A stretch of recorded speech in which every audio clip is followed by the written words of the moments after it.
CleanAirGardening.com. Hi, I'm George with Clean Air Gardening. Today I'm going to show you how to put together the 80-gallon rain barrel. It's a pretty straightforward process, but there are a few little things that can be done wrong, and I'll help you make sure those don't happen. Now, the first step of putting this together is to figure out which part is the top and which part is the bottom. They're not quite interchangeable, although they look about the same. The top, you'll notice, has these little indentations that guide water down that you don't find on the bottom. It also has a hole on its top and on its bottom. And this little grooved slot here is going to fit into that. When you put these two rain barrels together, these grooves can be a little bit tough to get in to fit into those.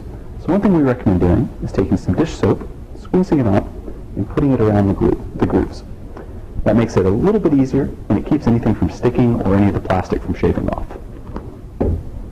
Okay, when you go assemble it, all you do is you fit that slot into the hole and start turning.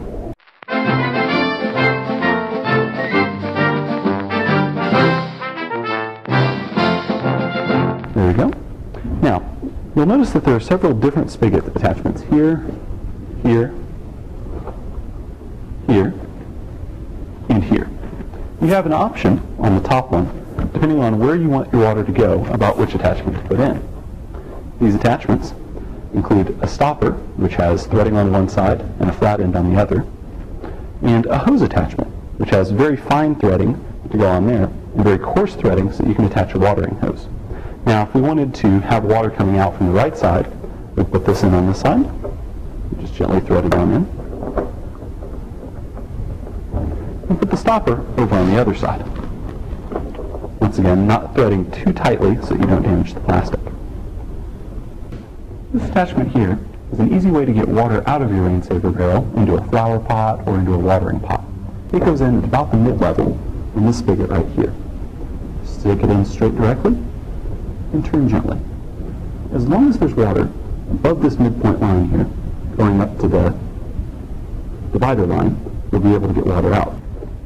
This attachment here goes into the bottom of the rain barrel. It's great again for attaching a hose to it so that you can drain out from the very bottom.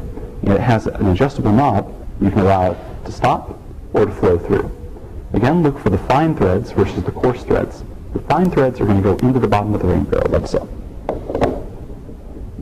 And because it's at the very bottom, if you have a freeze coming on or anything like that where you want to get all the water out, you can drain almost the entirety of the rain barrel this way. After everything else is assembled, you just put in this grate on top to keep any insects or leaves out from falling in. And then you're done. And now everything's completely assembled. Why don't you give it a try?